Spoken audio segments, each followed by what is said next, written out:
ગુજરાતમાં 5 કરોડનું કૌભાંડ, જન્મના દાખલાને લઈને મોટા ફેરફાર, પશુપાલકો માટે મોટો નિર્ણય, ખેડૂતો માટે સારા સમાચાર, વરસાદ અંગે મોટા સમાચાર અને 30 તારીખ પહેલાં લોન માફ. તો આના વિશેની સંપૂર્ણ માહિતી આપણે આ વિડીયોના માધ્યમથી આપીશું.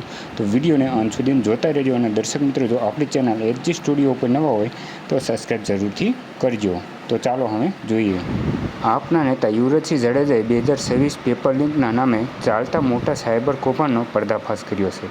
ટેલિગ્રામ ચેનલો દ્વારા 7,901 વિદ્યાર્થીઓ અને વાલીઓ પાસેથી અંદાજે 5.74 કરોડ રૂપિયા પડાવવામાં આવ્યા છે. આ નેટવર્કનો સંચાલક રાઘવ હોવાથી શંકા છે અને આમાં એક ધારાસભ્યની સંડોવણી પણ હોવાનો આક્ષેપ કર્યો છે. યુવરાજસિંહે સાયબર તપાસ અને ખાતાઓને સીઝ કરવાની પણ માંગણી કરી છે. રાજકોટ મહાનગરપાલિકાએ કેન્દ્ર સરકારના નિયમ અનુસાર જન્મના દાખલામાં માતા પિતાના આધાર કાર્ડની વિગતો ફરજિયાત કરી છે.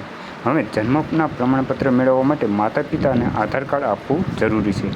વધુમાં ભવિષ્યમાં તમામ પ્રમાણપત્રો ડિજિટલ સ્વરૂપે જોઈ અને ઈમેલ પર મોકલવામાં આવશે. તેથી અરજદારોએ ઈમેલ આઈડી આપવું ફરજિયાત બનાવવામાં આવ્યું છે. આ ફેરફારથી પ્રક્રિયા વધુ સુરક્ષિત અને પારદર્શક અને સરળ બનશે. રાજકોટ ડેરીએ પશુપાલકો માટે મોટી રાહતનો નિર્ણય લીધો છે. ડેરીએ પ્રતિ કિલોએ ફેટના ભાવમાં ₹20નો વધારો કર્યો છે. હવે પશુપાલકોને પ્રતિ કિલોએ ફેટ ₹845 અને દૂધ મંડળીએ ₹850 ચૂકવવામાં આવશે. પરિવહન, પશુ આહાર અને ઇંધણના વધતા ખર્ચને ધ્યાનમાં રાખીને આ નિર્ણય લેવાયો છે. આનો લાભ જિલ્લાના 50,000થી વધુ દૂધ ઉત્પાદકોને મળશે. ધ્રોલ તાલુકાના ખેડૂતો માટે સરકારે એક મહત્વપૂર્ણ નિર્ણય લીધો છે. આગોતરા વાવેતર અને સિંચાઈની જરૂરિયાતને ધ્યાનમાં રાખીને ઊંડ 1 ડેમના 6 દરવાજા અને 1 ફૂટ સુધી ખોલીને નદીમાં સતત પાણી છોડવામાં આવ્યું છે.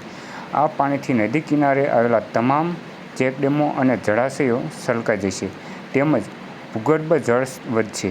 આગોતરા વાવેતર કરનાર ખેડૂતોને આ પાણી અમૃત સમાન બની રહેશે. ખેડૂતોમાં ખુશીનો માહોલ સર્જાયો છે. આંબાલાલ પટેલની આગાહી.